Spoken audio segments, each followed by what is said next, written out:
Hello friends, welcome to ఏకేఎస్ఐఎస్ academy daily current affairs. So ముందుగా నిన్నిచ్చినటువంటి క్వశ్చన్కి answer కనుక చూస్తే ఇందులో సబ్సోనిక్ అని ఇచ్చాము, సూపర్ సోనిక్, అలాగనే హైపర్సోనిక్ మిసైల్స్. ఇందులో మూడు కరెక్టేనండి. సబ్సోనిక్ అంటే ధ్వని కన్నా తక్కువ వేగంతో వెళ్తాయి, సూపర్ సోనిక్ అంటే ధ్వని కన్నా 1 నుంచి 5 రెట్ల వేగంతో వెళ్తాయి, హైపర్సోనిక్ అంటే ధ్వని కన్నా 5 రెట్ల వేగంతో వెళ్తాయి. సో ఇవి సాధారణంగా మనం చెప్తూ ఉంటాం. సో ఇట్లాంటి మిసైల్స్ భారతదేశం దగ్గర అన్నీ ఉన్నాయి. మన దగ్గర ఉన్నటువంటి supersonic missile BrahMos, which is very famous. So answer is all of the above. So before we go to the session, if you are looking for UPSC admissions, అట్లాగనే group 1 and group 2 both AP and Telangana, so దయచేసి కింద నెంబర్కి call చేయండి. So they will give you all the details. ఇవి online, offline, Telugu medium, English medium అన్ని రకాలుగాను అవైలబుల్గా ఉంటాయి. ఇంకా ఈరోజు టాపిక్ వచ్చేసి భారతదేశానికి ఉన్నటువంటి త్వరలో ముప్పు ఏంటి, రానున్న ముప్పు. మీ అందరికీ తెలుసు, ఇరాన్తో యుద్ధం మొదలైంది. ఇంకొక 3 వారాలు, నెల రోజుల పాటు ఆ యుద్ధం కొనసాగేటటువంటి పరిస్థితులు ఉన్నాయి. కొన్ని సందర్భాల్లో ఈ యుద్ధం 3 నుంచి 6 నెలల పాటు కూడా కొనసాగుతుందని చెప్తున్నారు. స్ట్రెయిట్ ఆఫ్ హార్ముజ్ను ఆల్రెడీ ఇరాన్ క్లోజ్ చేసింది. ప్రపంచవ్యాప్తంగా ఉన్నటువంటి చమురు ఎగుమతులకు ఇది చాలా విఘాతం కలిగిస్తుంది. At the same time Bharat, China లాంటి చమురు దిగుమతి చేసుకునేటటువంటి దేశాలకు, అంటే China and India, they are the net importers of the crude oil. ఇలాంటి దేశాలకు ఇంకా ఎక్కువగా ఇబ్బంది వచ్చేటటువంటి పరిస్థితి ఉంది. ఆల్రెడీ మీ అందరికీ తెలుసు, ప్రపంచవ్యాప్తంగా చమురు ధరలు తక్కువ ఉన్నా భారతదేశంలో మాత్రం పెట్రోల్ ధరలు మాత్రం 109 రూపాయలు, 107 రూపాయలు, ఒక్కొక్క చోట 111 రూపాయలు అమ్ముతున్నాం. దీని నుంచి వచ్చేటటువంటి పన్నులతోనే ప్రభుత్వాలు నడుస్తున్నాయి ఒక రకంగా చెప్పాలంటే. అయితే అసలు భారతదేశానికి క్రూడ్ ఆయిల్కి సంబంధించి ఎందుకు నిజంగా ఈ ముప్పు ఉంది అనేది తెలుసుకునే ముందు కొంత డేటాను కూడా మనం చూద్దాం. సో వీటినే సాధారణంగా స్ట్రాటజిక్ క్రూడ్ ఆయిల్ రిజర్వ్స్ అని అంటారు. అంటే ఇలాంటి ముప్పు వచ్చేటటువంటి సందర్భంలో ఏ దేశాల నుంచి మనం చమురు తెచ్చుకోకుండా ఆల్రెడీ మన దగ్గరే దాచిపెట్టుకొని ఉంచుకుంటాం. అంటే మన ఇంట్లో ఒక 2 నెలల కోసం బియ్యం దాచుకున్నట్టు దేశంలో చమురు కోసం మనం స్ట్రాటజిక్ క్రూడ్ ఆయిల్ రిజర్వ్స్ అని ఉంటాయి. అంటే వ్యూహాత్మక ముడి చమురు నిల్వలు. సో ఇక్కడ బాగా ఈ ముడి చమురును దాస్తారు. ఒకవేళ మనకి ప్రాబ్లం ఉన్నప్పుడల్లా వీటి నుంచి తీసుకొని ఆ ముడి చమురుని వాడుతూ ఉంటారు. అయితే వీటికన్నా తెలుసుకునే ముందు కొన్ని బేసిక్ ఫండమెంటల్ డీటెయిల్స్ మనం తెలుసుకుందాం. ముఖ్యంగా భారతదేశంలో క్రూడ్ ఆయిల్ అంటే ముడి చమురు. ఎందుకు ముడి చమురు అని పిలుస్తున్నాం? సాధారణంగా పెట్రోలు, డీజిలు ఇవన్నీ కూడా భూమిలో అలా దొరకవు, ముడి చమురు రూపంలో దొరుకుతాయి. దీన్ని రిఫైనరీకి పంపించినప్పుడు రకరకాల పద్ధతిలో దీన్ని రిఫైనరీలో రిఫైన్ చేస్తారు. అలా రిఫైన్ చేసినప్పుడు ముందుగా పెట్రోల్ వస్తుంది, దాని తర్వాత డీజిల్ వస్తుంది, దాని తర్వాత కిరోసిన్ వస్తుంది, దాని తర్వాత ఇంకా రోడ్డు పైన వేస్తారు తారు అని అంటాం, ఇది వస్తుంది. ఇంకా దానితో కొన్ని పెయింట్స్ వస్తాయి. ఇలా రకరకాల ప్రొడక్ట్స్ వస్తూ ఉంటాయి. వీటన్నిటినీ కలిపి మనము పెట్రోలియం ప్రొడక్ట్స్ అని అంటాం. Petroleum products. అయితే ఈ ముడి చమురు భారతదేశంలో లేదా ఉంది. అస్సాంలో మనకి ఈ యొక్క ముడి చమురు అనేటటువంటిది దొరుకుతుంది. అలాగనే ముంబై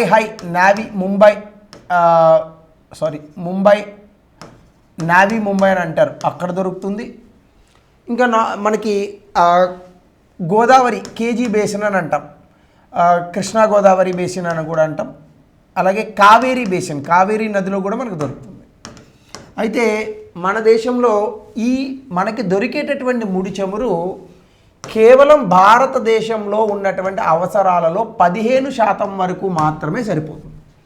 అంటే ఒక రోజులో మనం 100 లీటర్ల పెట్రోల్ని వాడుతుంటే 15 లీటర్ల పెట్రోల్ మాత్రమే భారతదేశంలో ఉన్న ముడి చమురు నిల్వలు అందించగలుగుతాయి. మరి మిగతా 85% ఎక్కడి నుంచి తెస్తాం మనము? మిగతా 85% కూడా మనము దిగుమతి చేసుకుంటాం. అయితే ఈ దిగుమతుల్లో చాలా వరకు దిగుమతులు గల్ఫ్ దేశాల నుంచి వస్తూ ఉంటాయి. ఈ గల్ఫ్ దేశాల్లో ముఖ్యమైనటువంటి దేశాలు Iran, Iraq, Saudi Arabia, UAE, Qatar, Yemen ఇలాంటి దేశాలు కూడా ఉంటాయి. కానీ ఈ 4 మేజర్ దేశాలు. ఈ 4 దేశాలు కూడా ఇప్పుడు యుద్ధంలో ఇన్వాల్వ్ అయి ఉన్నాయి. దీని కారణంగా ఏమవుతుంది, ఈ దేశాల నుంచి మన దేశానికి వచ్చేటటువంటి ఈ యొక్క ముడి చమురు నిల్వలు అనేటటువంటివి తగ్గుతాయి. ఎప్పుడైతే తగ్గాయో మన దేశంలో అయ్యో పాపం ఇరాన్లో యుద్ధం జరుగుతోంది, ముడి చమురు నిల్వలు తగ్గుతున్నాయి, అందుకని చెప్పేసి మన దేశంలో పెట్రోల్ వాడడం మానేస్తామా? లేదు కదా. అంటే పెట్రోల్ తాలూకా డిమాండ్ ఏదర్ కాన్స్టెంట్గా అన్నా ఉంటుంది లేదా పెరుగుతూ అన్నా ఉంటుంది. సో ఈ రెండిట్ల కారణాల చేత సప్లై తగ్గింది, డిమాండ్ పెరిగింది. అంటే దీని కారణంగా మనకి ధర అనేటటువంటిది చాలా ఎక్కువగా ఉంటుంది. అంటే రానున్న రోజుల్లో భారతదేశంలో ముడి చమురు ధరలు అంటే పెట్రోల్ డీజిల్ ధరలు పెరిగే అవకాశం ఉంది. ఎప్పుడు? ఇరాన్ ఇరాక్ యుద్ధాలు ఇలాగే కంటిన్యూ అయితే. ఎందుకంటే ఇటీవల కాలంలో మనకి బాగా ముడి చమురును సప్లై చేసేటటువంటి వెనుజులా రష్యాను కూడా మనం కోల్పోయాం. భారతదేశానికి దాదాపుగా రష్యా నుంచి 31% ముడి చమురు వచ్చేది. మరి ఇప్పుడు దాన్ని అమెరికా తాలూకా శాంక్షన్స్ కారణంగా అమెరికా మన మీద భయపెట్టినటువంటి ఈ యొక్క టారిఫ్స్ కారణంగా మనం కోల్పోయాం. కాబట్టి ఏ దేశం నుంచి తెచ్చుకుంటున్నామో ఆ దేశాలు అన్ని యుద్ధాల్లో నిమగ్నమై ఉన్నాయి. సో వేరే దేశాల నుంచి అమెరికా లాంటి చోట్ల నుంచి తెచ్చుకోవచ్చు ముడి చమురు, కానీ అది చాలా కాస్ట్లీ. కాబట్టి ఇప్పుడు భారతదేశానికి చాలా పెద్ద ఇబ్బంది రాబోతోంది. అంటే యుద్ధం ఒక చోట జరుగుతుంది, కానీ దాని తాలూకా పర్యవసానాలు భారతదేశంలో ఉండబోతున్నాయి. అయితే దీనికన్నా ముందు ఈ పర్యవసానాలు వస్తాయా రావా అనేటటువంటి దానికి అసలు మన దగ్గర ఉన్న స్ట్రాటజిక్ రిజర్వ్స్ ఎన్ని రోజులు వస్తాయి అనేది మనం చూద్దాం. ముందుగా కనుక చూస్తే 88% క్రూడ్ ఆయిల్ ఏదైతే ఉందో ఇండియా దాదాపుగా 88% తనకు ఉన్నటువంటి ముడి చమురు అనేటటువంటి దాన్ని దిగుమతి చేసుకుంటూ ఉంటుంది. ఇందులో 50% మనకి ఈ మిడిల్ ఈస్ట్ కంట్రీస్ నుంచే వస్తాయి. అయితే భారతదేశానికి 100 మిలియన్ బ్యారెల్ల కమర్షియల్ క్రూడ్ ఆయిల్ స్టాక్స్ ఇందాక చెప్పినట్టుగా వ్యూహాత్మక నిల్వలు ఉన్నాయి. అయితే ఇది భారతదేశ అవసరాలకు 40 నుంచి 45 రోజుల వరకు మాత్రమే సరిపోతాయి. అంటే ఇంకొక 15 రోజులకు పోనీ మనం బాగా వేసుకున్న దాదాపుగా గరిష్టంగా 2 నెలలు మాత్రమే సరిపోతాయి. దీన్ని 6 నెలలకు పెంచాలనేటటువంటి ఒక అంశం ఉంది, కానీ అది ఇంకా జరగలేదు. సో ఇవన్నీ కూడా ఎందుకు జరుగుతోందంటే ఇరాన్ ఈ యొక్క స్టేట్ ఆఫ్ హార్మూజ్ అనేటటువంటి దాన్ని మూసేసినటువంటి కారణంగా.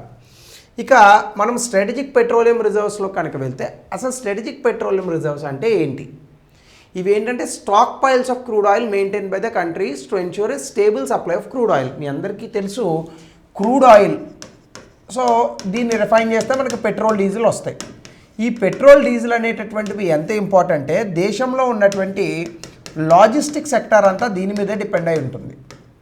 అంటే కేవలం రవాణా రంగం మాత్రమే కాదు, ఈవెన్ ప్యాసింజర్స్ నడిపేటటువంటి కార్లు కానీ బస్సెస్ కానీ, ఇంకా గట్టిగా మాట్లాడితే విమానాల్లో మనం వేసేటటువంటి ఏవియేషన్ ఫ్యూయల్ కానీ ఇవన్నీ దీని ద్వారానే వస్తూ ఉంటాయి. అంటే ప్రతిరోజు మనం వాడేటటువంటి ఒక వస్తువే ఈ యొక్క క్రూడ్ ఆయిల్. సో కాబట్టి దీన్ని మనం ఆపలేం. అంటే ఇరాన్లో యుద్ధం జరుగుతోంది కాబట్టి దయచేసి మీరు క్రూడ్ ఆయిల్ని ఎక్కువగా వాడకండి అని అంటే ఎవరు ఒప్పుకోరు. మీరు ఆలోచించండి, పెట్రోల్ బంకులు కనుక క్లోజ్ అయితే మన తాలూకా పరిస్థితి ఏంటి? కాబట్టి ఈ క్రూడ్ ఆయిల్ అనేటటువంటిది ఎప్పుడూ కూడా సప్లై నిరంతరం ఏమాత్రం డిస్టార్ట్ అవ్వకుండా ఉండాలి. అందుకే ఈ సప్లై మెయింటైన్ అవ్వడానికి ప్రతి దేశము కూడా క్రూడ్ ఆయిల్ రిజర్వ్స్ని పెట్టుకుంటారు. దీని కారణంగా ఈ యొక్క ముడి చమురుని స్టేబుల్ సప్లై అనేటటువంటిది ఇవ్వచ్చు.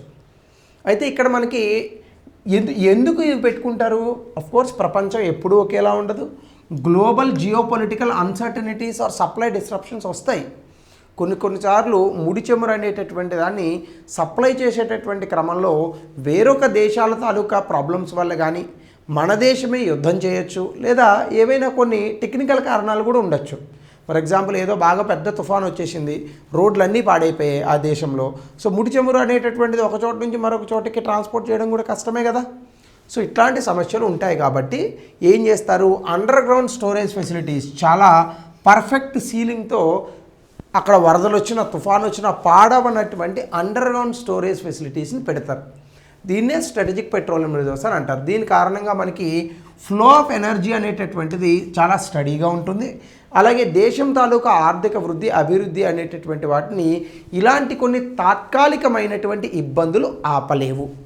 అందుకే ఏ దేశమైనా స్ట్రాటజిక్ పెట్రోలియం రిజర్వ్స్ని మెయింటైన్ చేస్తుంది. భారతదేశం కూడా దీనికి మినహాయింపు కాదు. భారతదేశంలో మరి స్ట్రాటజిక్ పెట్రోలియం రిజర్వ్స్ అనేటటువంటివి మనకి ఎక్కడెక్కడ ఉన్నాయి అని కనుక చూస్తే మొదటి స్ట్రాటజిక్ పెట్రోలియం రిజర్వ్స్ మనకి విశాఖపట్నం, మ్యాంగ్లూర్, కర్ణాటకలో పాడూర్ అనేటటువంటి ప్లేస్లో ఉన్నాయి. ఇక్కడ దాదాపుగా మనకి ఈ 3 లొకేషన్స్లో కలుపుకొని 5.3 మిలియన్ మెట్రిక్ టన్స్ క్రూడ్ ఆయిల్ని మనం స్టోర్ చేయొచ్చు. ఇది మనకి 2019లో ప్రారంభమయ్యాయి ఈ మధ్యకాలంలోనే. దాని తర్వాత మరొకటి 6.5 మిలియన్ మెట్రిక్ టన్స్తో మనకి చండీకోల్, ఒడిశా, పాడూర్, కర్ణాటకలో రెండవ స్ట్రాటజిక్ పెట్రోలియం రిజర్వ్స్ని నెలకొల్పారు. సో ఇది రెండవది. ఇక మూడవది కనుక మనం చూస్తే ప్రస్తుతం existing crude oil storage capacity under SPR1లో మనం ఎంత అని అనుకున్నాం, 5.33 కదా. అందులో విశాఖపట్నంలో 1.33 మెట్రిక్ మిలియన్ టన్నులు, మ్యాంగ్లూర్ కర్ణాటకలో 1.5 మిలియన్ మెట్రిక్ టన్నులు, కర్ణాటకలోని పాడూర్ అనేటటువంటి ప్రాంతంలో 2.5 మిలియన్ మెట్రిక్ టన్నులు. అయితే ఇవి కాకుండా మనం ఇంకా పెంచుదామని అనుకున్నాం. ఎక్కడ ఇందాక చెప్పినటువంటి చండీకోల్ అలాగనే పాడూరులో ఇవి ఇంకా రాలేదు. అంటే ప్రస్తుతానికి మన దగ్గర స్ట్రాటజిక్ పెట్రోలియం రిజర్వ్స్ 1A అమల్లో ఉంది, అంటే ఇంప్లిమెంటేషన్లో ఉంది. స్ట్రాటజిక్ పెట్రోలియం రిజర్వ్స్ 2 మనకి ఇంకా అమల్లోకి రాలేదు. కోర్స్ ఇంకా ఫ్యూచర్లో పెంచుదామనేటటువంటి ఆలోచన కూడా ఉంది. సో ఇదే మనకి 40-45 రోజులు సరిపోతుంది. దీనికి సంబంధించి ఇంటర్నేషనల్ ఎనర్జీ ప్రోగ్రామ్ అగ్రిమెంట్లో ఏం చెప్పారంటే, ఇంటర్నేషనల్ ఎనర్జీ ఏజెన్సీ ఏం చెప్పిందంటే, ప్రతి దేశము కూడా ఇప్పుడు ఉన్నటువంటి పరిస్థితుల్లో ఒకవేళ దిగుమతులు కనుక ఆగిపోతే 90 రోజుల పాటు వాళ్ళకి సరిపోయేటటువంటి వ్యూహాత్మక నిల్వలను పెట్టుకోండి. ఎప్పుడైనా కనుక గ్లోబల్ ఆయిల్ సప్లై డిస్రప్షన్ అనేటటువంటిది కనుక వస్తే ఇంటర్నేషనల్ ఎనర్జీ ఏజెన్సీ మెంబర్స్ అందరూ కూడా కలెక్టివ్గా డిసైడ్ అయ్యి పక్క దేశాలకి కావాల్సినటువంటి ఈ యొక్క స్ట్రాటజిక్ ఆయిల్ రిజర్వ్స్ని ఎమర్జెన్సీగా మార్కెట్లోకి రిలీజ్ చేయడానికి అవకాశం ఉంటుందని చెప్పింది. 2017లో భారతదేశం కూడా ఇందులో మెంబర్ అయింది. సో అసోసియేట్ మెంబర్ అయింది. సో ఈ కారణంగా ఒకవేళ మనం రేపొద్దున ఇబ్బంది పడినా వేరొక దేశాల నుంచి ఈ యొక్క ఎమర్జెన్సీ రిజర్వ్స్ని మనం వాడుకోవచ్చు. కానీ యుద్ధం అయితే మాత్రం 1 నెల రోజుల్లో ముగియాలి. అదర్వైజ్ భారతదేశంలో ఇబ్బంది ఉంటుంది. అప్పటి వరకు మనకు ప్రాబ్లం లేదు. అందుకే అందరూ వెళ్ళిపోయి పెట్రోల్ బంకుల్లో పెట్రోల్ అది కొట్టించేసుకునే ప్రయత్నం చేయకండి. 30 రోజుల వరకు ఏం కాదు. ఇక కెపాసిటీ ఇన్ ఇండియా సంగతి కనుక మనం చూస్తే స్ట్రాటజిక్ ఆయిల్ పెట్రోలియం రిజర్వ్స్ని 2004లో మనం ఎస్టాబ్లిష్ చేసాం. దీన్ని ఒక స్పెషల్ పర్పస్ వెహికల్ అని అంటారు, అంటే ఒక లీగల్ ఎంటిటీ. దీనికోసం డబ్బులు కూడా సేకరించాం. Ministry of petroleum and natural gas మంత్రిత్వ శాఖ కిందకి ఇది వస్తుంది. అండర్ గ్రౌండ్ పెట్రోలియం రిజర్వ్స్ మనకి 5.33 మెట్రిక్ టన్నులు ఉన్నాయి. అదే ఇందాక చెప్పినట్టుగా విశాఖపట్నం, మ్యాంగ్లూరు, పాడూరు అనేటటువంటి ప్రాంతంలో ఇందాక చూపించిన డయాగ్రామ్ని ఇక్కడ మీకు టెక్స్ట్ రూపంలో ఇచ్చాను. సో అలాగనే ఫిల్లింగ్ స్ట్రాటజీ ఏప్రిల్, మే 2020లో లో క్రూడ్ ఆయిల్ ఇంపోర్ట్ ప్రైసెస్, అంటే మనము ఆ రోజుల్లో 2019, 2020 ఈ ప్రాంతంలో ప్రపంచవ్యాప్తంగా ముడి చమురు యొక్క ధరలు బాగా తగ్గాయి. ఆ తగ్గినప్పుడు ఏం చేశామంటే ఈ స్ట్రాటజిక్ పెట్రోలియం రిజర్వ్స్లో తక్కువ ధరలకే ఉన్నటువంటి ముడి చమురుని నిల్వ చేసి పెట్టుకున్నాం. సో దీనివల్ల మనకి 5,000 కోట్ల రూపాయలు కలిసి వచ్చింది. 2021లో ఏం చెప్పారంటే మరొక 2 కొత్తగా ఈ యొక్క స్ట్రాటజిక్ పెట్రోలియం రిజర్వ్స్ని చేద్దామని అన్నారు. అదే చండీకోల్, ఒడిశా, పాడూరులో. ఈ ప్రాజెక్టుల కారణంగా ఒక 6.5 మిలియన్ మెట్రిక్ టన్నులు మనకి క్రూడ్ ఆయిల్ని సేవ్ చేసుకోవడానికి అవకాశం ఉంది. ఇది PPP ప్రాజెక్టులో చేపట్టారు. సో అలాగనే 60 సంవత్సరాల కన్సెషన్ పీరియడ్ తర్వాత ఈ యొక్క SPR అనేటటువంటిది ఏమవుతుంది, PPP నుంచి మనకు వస్తుంది. సో దానివల్ల మనకి ఏమవుతుందంటే గవర్నమెంట్ ఆఫ్ ఇండియాకి ఎక్స్ట్రాగా ఇన్ఫ్రాస్ట్రక్చర్ వచ్చినట్టుగా మనం భావించవచ్చు. హిస్టారికల్ బ్యాక్గ్రౌండ్ చూస్తే అసలు ఈ స్ట్రాటజిక్ ఆయిల్ రిజర్వ్స్ అనేటటువంటివి ఎందుకు అని తీసుకొచ్చారంటే, ఏ మాదిరిగా అయితే ఈరోజు ఇరాన్లో యుద్ధం జరుగుతుందో 1990లో అంతకన్నా దారుణంగా యుద్ధం జరిగింది. ఆ రోజుల్లో సద్దాం హుసేన్ అనేటటువంటి ఒక నియంత ఇరాక్ దేశం నుంచి వచ్చి కువైట్ దేశాన్ని పూర్తి స్థాయిలో ఆక్రమించాడు. ఆ రోజు కూడా ఇలాగనే పూర్తి స్థాయిలో ఈ యొక్క పెట్రోల్ అనేటటువంటి ఎగుమతులు ఆగిపోయాయి. సో అప్పుడు కేవలం మన దేశంలో 3 రోజులకి మాత్రమే పెట్రోల్ ఇవి సరిపోయేటటువంటి నిల్వలు ఉన్నాయి. ఎట్లాగలాగా అందులోంచి బయటపడ్డాం.